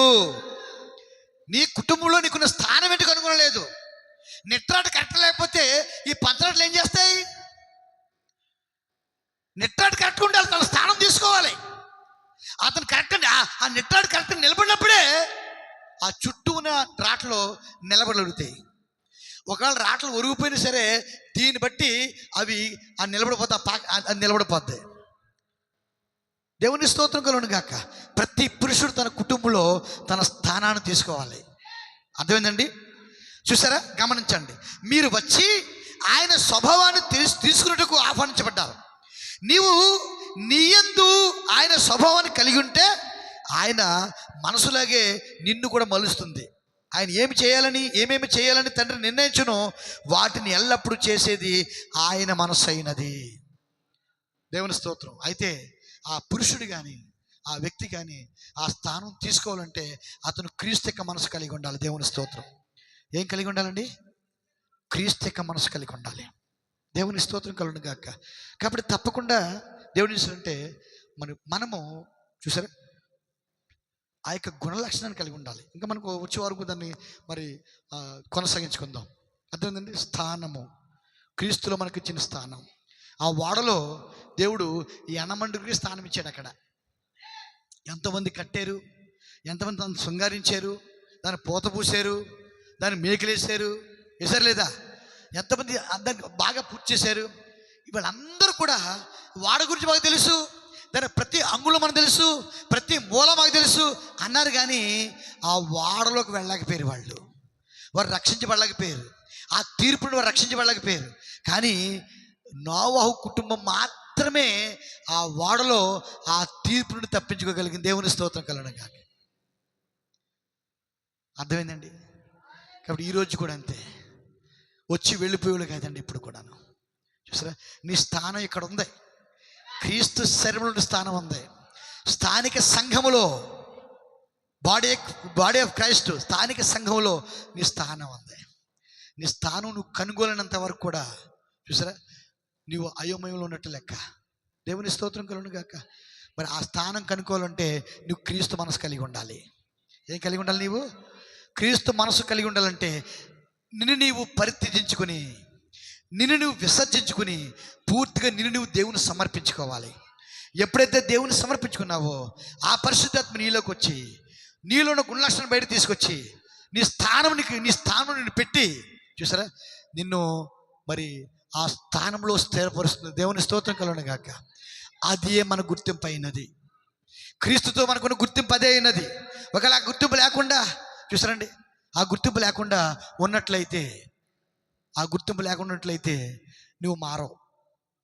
నీ విశ్వాసం మారదు, నీ తెలివితేటలు మారవు దేవుని దగ్గర, నీ ఆలోచనలు మారవు దేవుని దగ్గర, నీ పథకాలు మారవు దేవుని దగ్గర, నీ ప్లాన్స్ ఫెయిల్ అయిపోతే దేవుని దగ్గర. ఇక్కడ ప్లాన్స్ పథకాలు కాదు, జ్ఞానము కాదు, స్థానము. దేవుడు మనకిచ్చిన గుర్తింపు ఉండాలి మనకి. దేవుని స్తోత్రం. దేవుడి మాటలు దీవించిన కాక అందులో